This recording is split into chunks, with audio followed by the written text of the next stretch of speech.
A Diagnosis of Death by Ambrose Bierce. I am not so superstitious as some of your physicians, men of science, as you are pleased to be called, said Hawver, replying to an accusation that had not been made. Some of you, only a few, I confess, believe in the immortality of the soul, and in apparitions, which you have not the honesty to call ghosts. I go no further than the conviction that the living are sometimes seen where they are not, but have been, where they have lived so long, perhaps so intensely, as to have left their impression on everything about them. I know, indeed, that one's environment may be so affected by one's personality as to yield long afterward an image of one's self to the eyes of another. Doubtless, the impressing personality has to be the right kind of personality, as the perceiving eyes have to be the right kind of eyes. Mine, for example. Yes, the right kind of eyes, conveying sensations to the wrong kind of brains, said Dr. Fraley, smiling. Thank you. One likes to have an expectation gratified.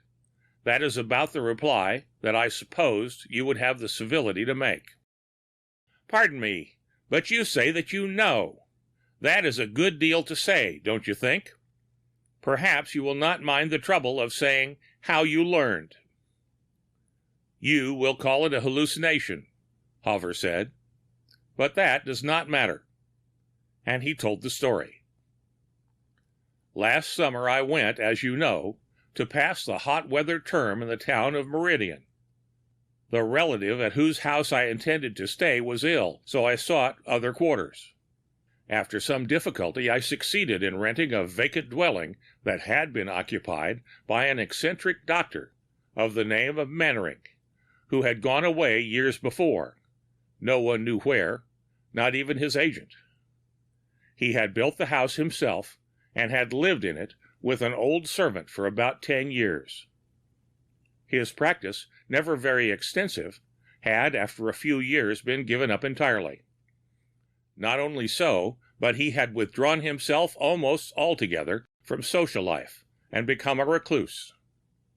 I was told by the village doctor, about the only person with whom he had any relations, that during his retirement he had devoted himself to a single line of study, the result of which he had expounded in a book that did not commend itself to the approval of his professional brethren, who, indeed, considered him not entirely sane.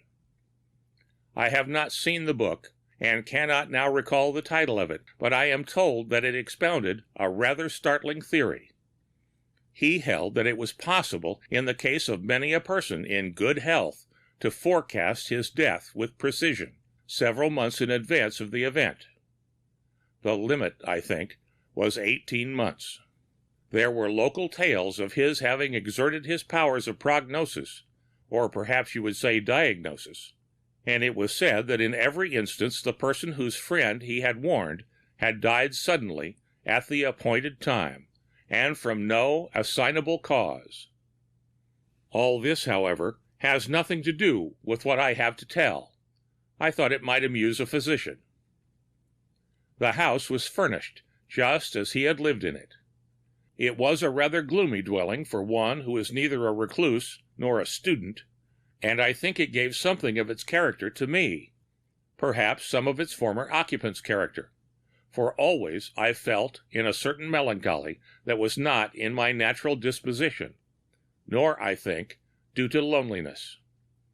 I had no servants that slept in the house, but I have always been, as you know, rather fond of my own society, being much addicted to reading, though little to study. Whatever was the cause, the effect was dejection and a sense of impending evil. This is especially so in Dr. Mannering's study, although that room was the lightest and most airy in the house. The doctor's life-size portrait in oil hung in that room, and it seemed to completely dominate it. There was nothing unusual in the picture. The man was evidently rather good-looking, about 50 years old, with iron-gray hair, a smooth-shaven face, and dark, serious eyes. Something in the picture always drew and held my attention. The man's appearance became familiar to me and rather haunted me. One evening I was passing through this room to my bedroom with a lamp. There is no gas in Meridian. I stopped, as usual, before the portrait, which seemed, in the lamplight, to have a new expression, not easily named, but distinctly uncanny. It interested, but did not disturb me. I moved the lamp from one side to the other and observed the effects of the altered light. While so engaged, I felt an impulse to turn around. As I did so, I saw a man moving across the room directly towards me. As soon as he came near enough to the lamplight to illuminate the face, I saw that it was Dr. Mannering himself. It was as if the portrait were walking. "Beg your pardon," I said somewhat coldly, "but if you knocked, I did not hear." He passed me within arm's length, lifted his right forefinger as in warning, and without a word went out of the room, though I observed his exit no more than I observed his entrance. Of course, I need not tell you that this was what you will call an hallucination, and I call an apparition. That room had only 2 doors, of which one was locked, and the other led into a bedroom, from which there is no exit. My feeling on realizing this was not an important part of the incident. Doubtless this seems to you a very commonplace ghost story, one constructed on the regular lines laid down by the old masters of the art. If that were so, I should not have related it, even if it were true. The man was not dead. I met him today in Union Street. He passed me in a crowd. Hover had finished his story, and both men were silent.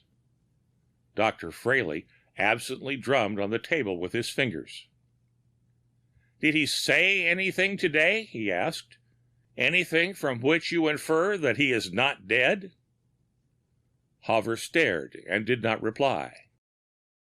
"Perhaps," continued Fraley, "he made a sign, a gesture, lifted a finger, as in warning. It's a trick he had, a habit when saying something serious. Announcing the result of a diagnosis, for example."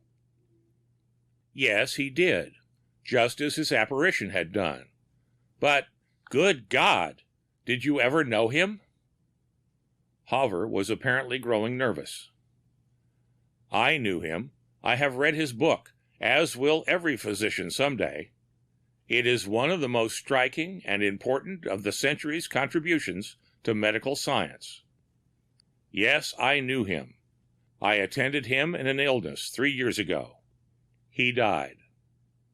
Hover sprang from his chair, manifestly disturbed. He strode forward and back across the room, then approached his friend, and in a voice not altogether steady said, "Doctor, have you anything to say to me, as a physician?" "No, Hover, you are the healthiest man I ever knew. As a friend, I advise you to go to your room. You play the violin like an angel. Play it. Play something light and lively. Get this cursed bad business off your mind."